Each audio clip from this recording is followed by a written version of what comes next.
நான்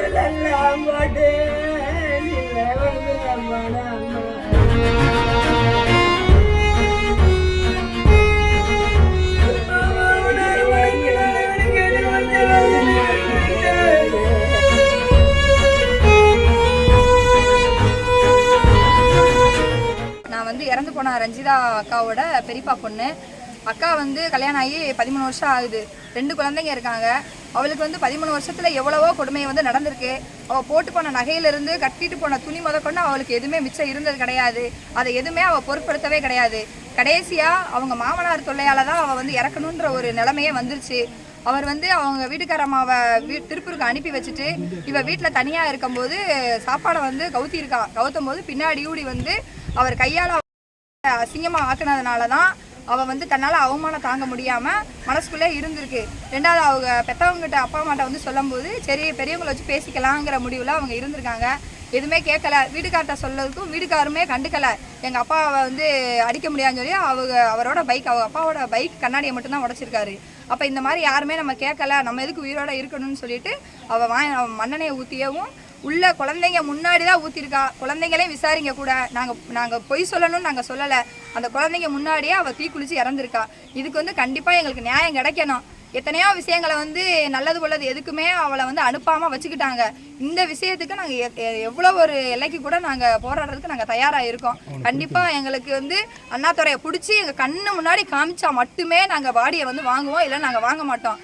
அம்மா வந்து எங்கள் அவ்வா சோறு அடுப்பில் வச்சுருக்கேன், நீ அதை பாரு வடிச்சிரு அப்படின்னு எங்கள் அவ்வா சொல்லிட்டு திருப்பூர் போயிடுச்சு. ஆடு எங்கள் அம்மா போகும்போது எங்கள் தாத்தா எங்கள் அம்மா கையை பிடிச்சி இடுப்பை பிடிச்சிருக்கா.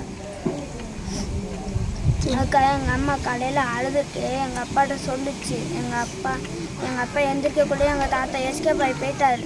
நான் உனக்கு 5 சென்ட் இடம் கொடுக்குறேன், நீ எனக்கு பொண்டாட்டியாக வந்து இருன்னு சொன்னான். அதை கேட்க முடியாமல் எங்கள் அக்கா மனசை வெறுத்துட்டா. வெறுத்த வாசி தான். அப்படியே புருஷன் சொல்லும்போது புருஷனுக்கும் நியாயம் சொல்லலை, அம்மாட்ட வந்து அம்மாவங்களும் நியாயம் சொல்லலை. ஐயோ எங்கள் அக்கா அதோட எங்கள் அக்கா மண்ணெண்ணையை ஊற்றுனா. சின்ன பிள்ளை முன்னாடி அது குழந்தைங்க 2 குழந்தை, ஒரு பொம்பளை பிள்ளை ஒரு ஆம்பளை பிள்ளை. அவங்க முன்னாடி மண்ணெண்ணையை ஊற்றிருக்கான். அந்த பையன் கூட மண்ணெண்ணெய் கேனை பிடிங்கி எறிஞ்சிருக்கான். பிடிங்கி எறிஞ்சினாலும் தீப்பெட்டி எங்கம்மான்னு அப்பையும் பிள்ளைகிட்ட கேட்டுருக்கான். எதுக்குமான்னு சொல்லும்போது நான் ஒன்றும் இல்லையா, நீ போயா, அம்மா தண்ணிக்கு போகிறேன், நீ போயான்னு பிள்ளைகிட்ட சொல்லியிருந்துருக்கான். இந்த பிள்ளைகளும் போயிட்டு அவன் மட்டும்தான் இருந்திருக்கான். அப்பையும் வீட்டை பூட்டினாலும் தீயை பொறிச்சிட்டான். பொறுத்தனாவது அப்படியே எரிஞ்சு கறிக்கட்டையாக இருக்கா எங்கள் அக்கா. எங்கள் அக்கா கறிக்கட்டையாக இருக்கான். எங்களுக்கு நியாயம் கிடைக்கணும். எங்கள் அக்கா நியாயம் கிடைக்கணும். எல்லாம் காரணம் மாமனார் மட்டும்தான்.